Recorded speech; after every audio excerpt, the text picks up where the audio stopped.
संघर्ष जीवन का एक सूत्र है।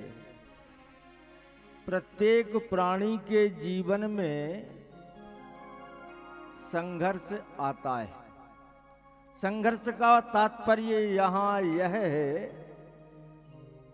कि हर व्यक्ति कभी अच्छी स्थिति में आ जाता है और कभी विषम परिस्थितियों में भी चला जाता है। और यही उपदेश हमारी भागवत की कथा में भगवान कृष्ण ने भी दिया है। जीवन में घबराओ मत, आने वाली आपत्तियों को प्रसन्नता के साथ झेलो और आने वाले सुखों को भी आनंद के साथ झेलो। इसी का नाम है जीवन। हमारे परमात्मा बांके बिहारी कृष्णचंद्र कन्हैया का जब प्रागट हुआ गोकुल में, ब्रज में अवतार हुआ, तो बड़े झंझावात आए, बड़ी परेशानियां आई। भगवान कृष्ण तक को परेशानियां उठाना पड़ी। हमारी और आपकी बात तो छोड़ो, अब बताओ, जो तीनों लोगों के पालनहार हैं, जो सारे संसार के तारणहार हैं, वे परमात्मा एक टोकनी में रखकर जा रहे।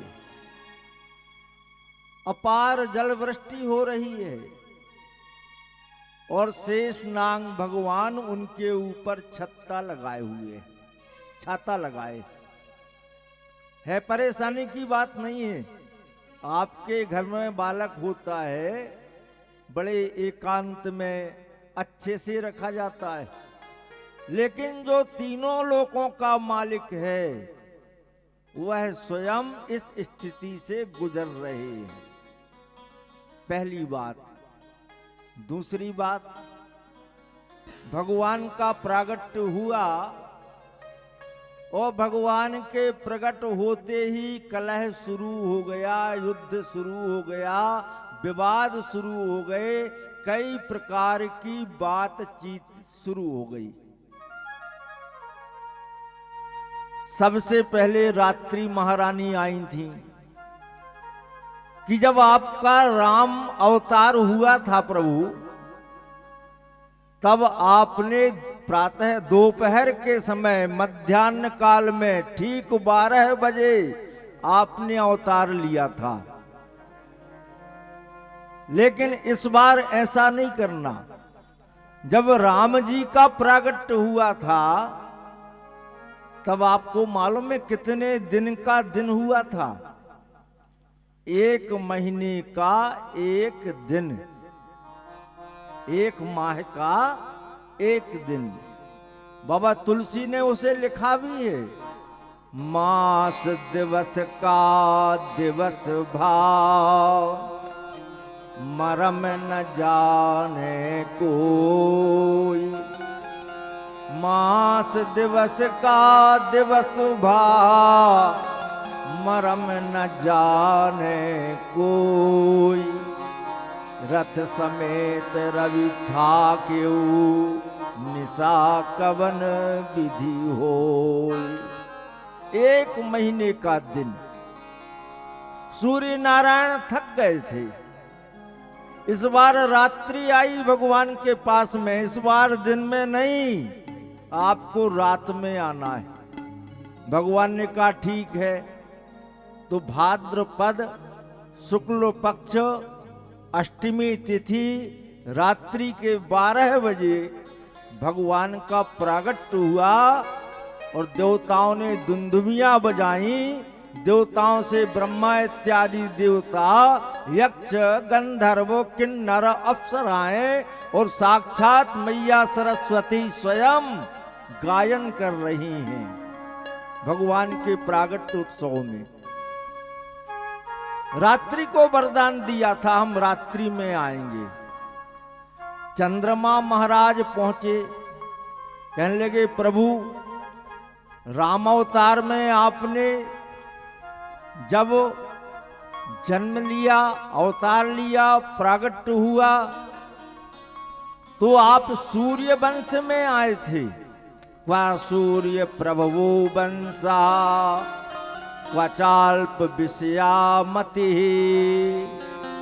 ये शब्द आया है। क्वा सूर्य प्रभवो वंशा, आप सूर्य वंश में आए थे।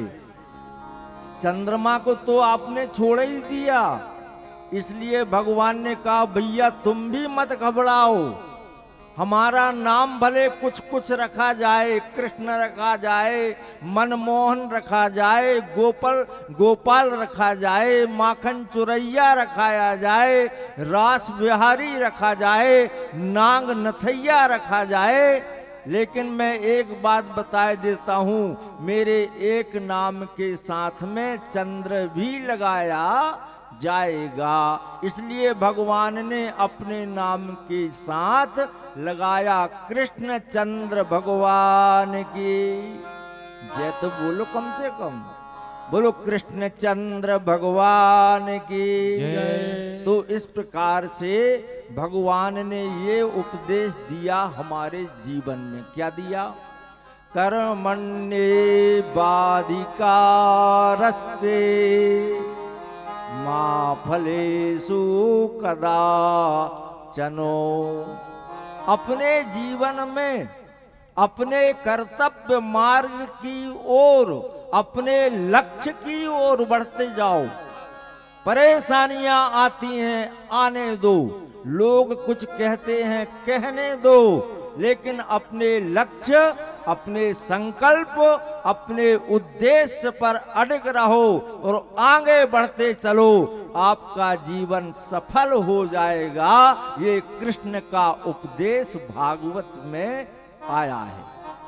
इसलिए हमें भगवान कृष्ण के पावन चरित्र को श्रवण करना चाहिए, आत्मसात करना चाहिए, और जो बातें जीवन में धारण करने योग्य हैं उन्हें धारण करके पुरुषार्थ पूर्वक।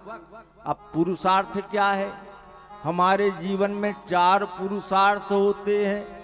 पहला धर्म, दूसरा अर्थ, तीसरा काम, चौथा मोक्ष।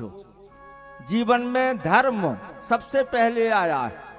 यदि आप मनुष्य हैं, परमात्मा ने कृपा करके मनुष्य बना दिया है, तो इस जीवन का लाभ लो, परोपकार करो, लोगों का हित करो, अच्छा सोचो। जितना अच्छा आप सोचेंगे, जितनी ऊंची विचारधारा आप बनाते जाएंगे, आपका जीवन उतना ऊंचा होता जाएगा। और जितना नीचा सोचोगे आप उतने ही गिरते जाएंगे। तो पहले जीवन में धर्म, फिर अर्थ, थोड़ा थोड़ा अर्थ का उपार्जन भी करना चाहिए। फिर काम वासनाएं, हमें कुछ गृहस्थी में भी समय व्यतीत करना चाहिए। जब इन 3 मार्गों को हम पकड़ लेते हैं, धर्म, अर्थ और काम, तो भगवान ने गीता में कहा आपका जीवन सफल हो जाता है, आप मोक्ष के अपने आप अधिकारी बन जाते हैं। आपको मोक्ष के लिए प्रयास नहीं करना है, भगवान खुद सद्गति और सद्बुद्धि प्रदान कर देते हैं।